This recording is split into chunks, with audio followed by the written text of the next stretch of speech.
Dubai, the city of luxury, skyscrapers and expensive price tags, right? Well, not necessarily. What if I told you you could visit this futuristic city without breaking the bank? Hi everyone and welcome back to the channel. In today's video, I'm going to show you how you can see the city's top attractions, food and culture while still keeping your wallet happy. I'm going to split the video up into 4 sections: accommodation, getting around, food, and free things to do in and around the city. And I'll do some top tips at the end to help your trip go smoothly. So first I'm going to talk about getting there. Now it pays to be flexible, and obviously in the high season it's going to cost more and low season is going to be less. I think the shoulder season is about May to September, and we went at the end of September. So our flights, we flew from Antalya in Turkey, and our flights were £250 for the 3 of us one way. But it was still really hot when we got there. It was about 40 degrees some days, and it's just too hot to do things. So if you can, pay a little bit more money, but be able to do things outside during the day. Otherwise, you'll be going out really early in the morning and late at night. And even still, at like 8 o'clock at night, it was still about 36 degrees. So that's one thing to consider. So next up is accommodation. Now, obviously the sky's the limit in Dubai for accommodation. You could spend a fortune, but there are also a lot of budget options too. So for the first 3 nights we were there, we stayed in an airport hotel. It was actually the Premier Inn, and we got a free airport transfer, breakfast, amazing breakfast, one of probably the best breakfasts I've ever had in a hotel. And it was only 3 stars, so I was well impressed. Had a rooftop pool, which had really good views of town centre. A bit hazy because of the season, but it was still really good. And it was close to a metro station. So it was about a 10-minute walk from the metro station, and then we could get anywhere. And that was only £45 for the 3 of us for the night. I thought this was a great price for our hotel, because most hotels were charging £10 to £20 for the extra bed. So what we did is we filled our bellies at breakfast time and had a small snack in the afternoon, and then dinner in the evening. So that saved us money on getting lunch, which was great, another bonus. So we were a little bit out of the way where we were, but if you wanted to be a bit more central and still find a budget hotel, if you look in the areas of Deira and Dubai, there's tons of budget options there too. So after we left our hotel, we went on to do a pet sit, which cut out our accommodation costs completely, and it meant we could cook meals in the house and just buy some groceries. So that saved us loads of money. So if you're interested in doing pet sits, I'll leave a link in the description below for you. Taxis are fairly affordable in Dubai, but the public transport network is amazing. You can get all over the city with it, especially the metro, where you can get to most top attractions. So a Noll card is 25 dirham for the actual card, and then you can go to machines and just top up and then just use it like you can just tap in. This is the cheapest option to use the metro. We were only going to use it for a few times, so we just bought day passes. And a day pass would cost you 22 dirhams, and that would get you on the metro, that would get you on the buses, and it will also get you on the tram as well around the marina. So that's really economical to do. Also, if you want to brave the huge highways, you can hire a car for really inexpensive. I think we looked at for a week, it was going to cost us maybe about £130, and that's pick up and drop off included. We did think about it, but we just decided to stick with public transport. Water taxis are also very cheap, starting from 2 dirham.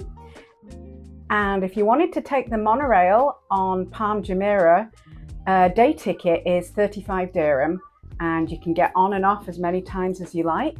They also have individual prices, but it's well worth just getting the whole day ticket. Now, as with anything in Dubai, you can spend a lot on food, or you can spend a really little amount.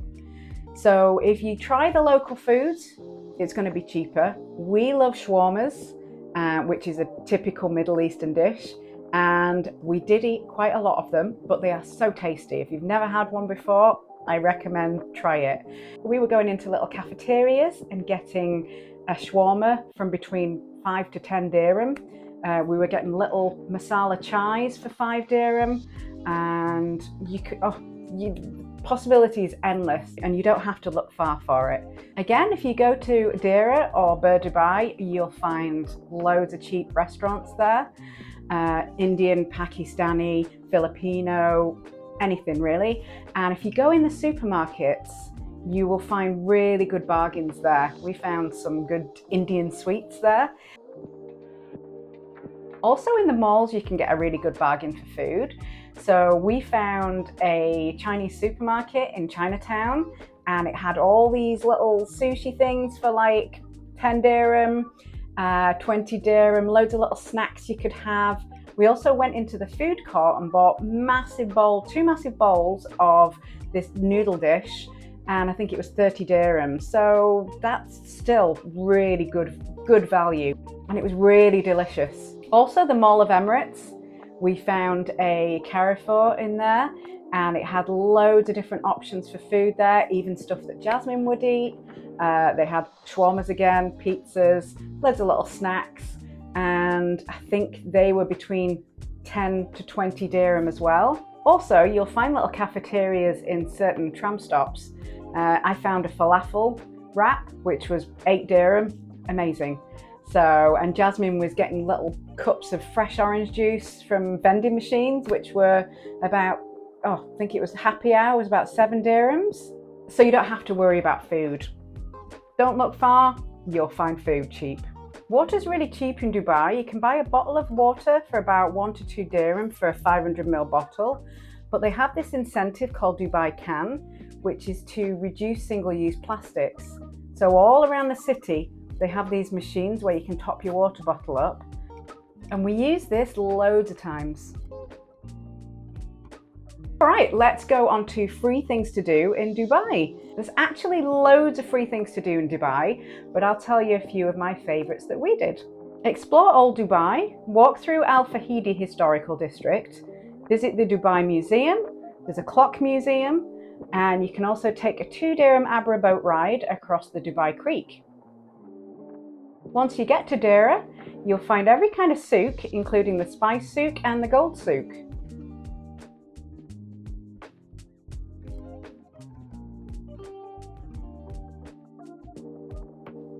In proper Dubai style, you can see the largest gold ring in the world, and even if you don't buy anything, the experience is priceless.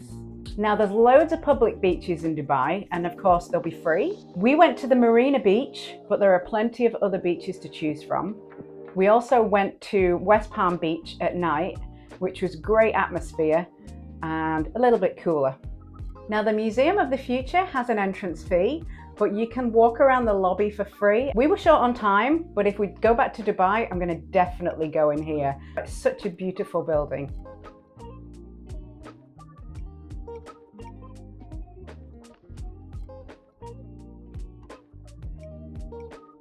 You can see the Burj Khalifa from most places around the city. Get great shots from around the Dubai Mall. And every half hour from 6 till 11, outside the mall, they do a spectacular water show, and it's completely free.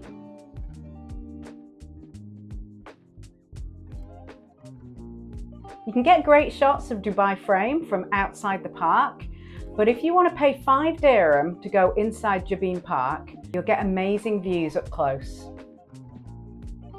So as promised, I'm going to give you a couple of top tips to help your visit go smoothly. So avoid rush hour if you can. If you're taking a taxi, the roads are horrendous. We also took a metro at rush hour going north towards Deira, and I think that's where a lot of people get off, so it was mental. I was pushing Jasmine into the metro and just trying to squeeze out. So I don't recommend that. If at all possible, just avoid rush hour. Make sure you time the day right. So early in the morning and in the evening are the coolest. Midday, try and stay in air-conditioned places, and then you can just do your exploring either side of that.